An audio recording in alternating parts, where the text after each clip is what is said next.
12월 FOMC에서 기준금리를 0.25포인트를 인하하기로 결정했습니다. 그리고 연준은 드디어 QE를 시작합니다. 여러분이 이제 기다리던 유동성 장세가 시작되고 있습니다. 오늘은 그런 얘기를 해보겠습니다.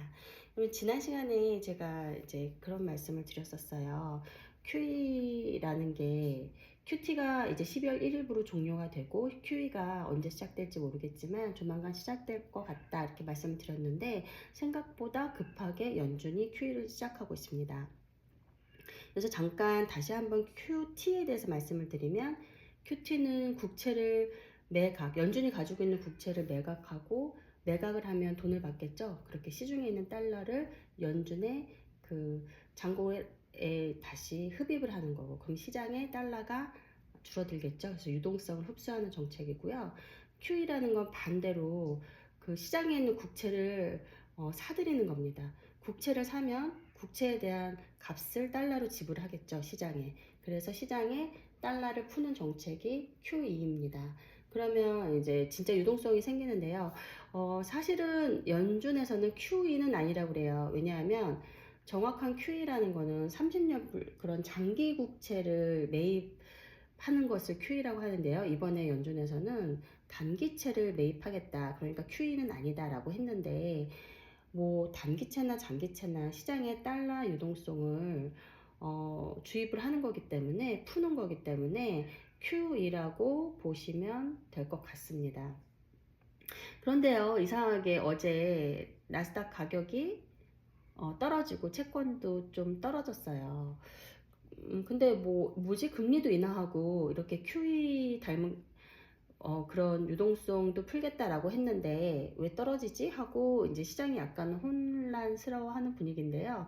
근데 중요한 거는 그 피봇이라는 걸 좀 말씀드리고 싶어요. 제가 오늘 동영상을 찍는 이유기도 하고 그 피봇이 이제 정책이 변하는 걸 피봇이라고 하잖아요. 이게 참 정책이 변한다는 게 방향이 돌아간다는 게 결국은 전환점이 되더라고요.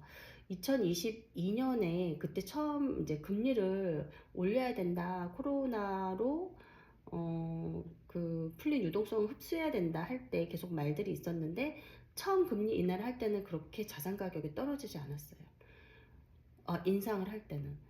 금리를 인상하는 그 피봇이 일어나고 처음에는 뭐 그래도 랠리가 있었거든요.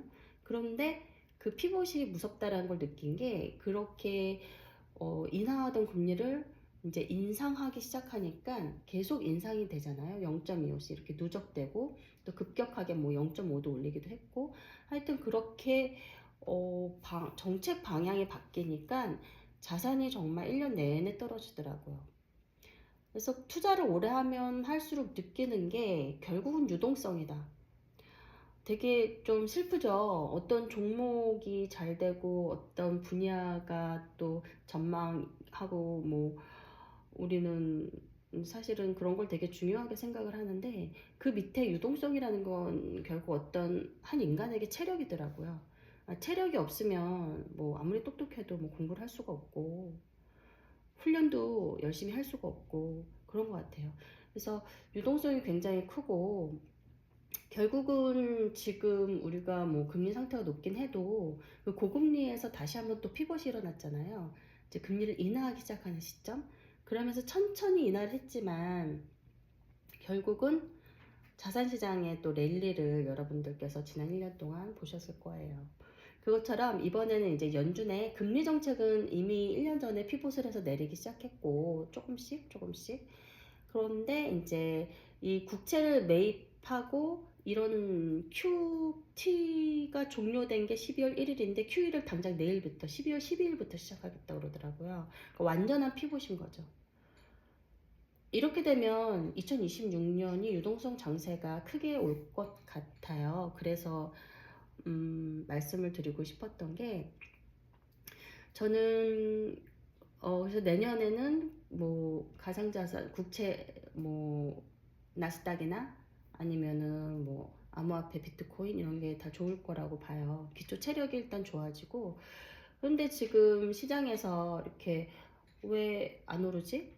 왜 이렇게 연준이 인하를 했는데 환호하지 않지?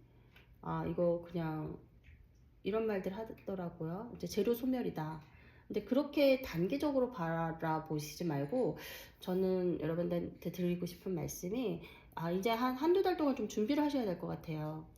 유동성 장세 전에 이제 지금 좀 매입을 해놓는 게 좋겠죠.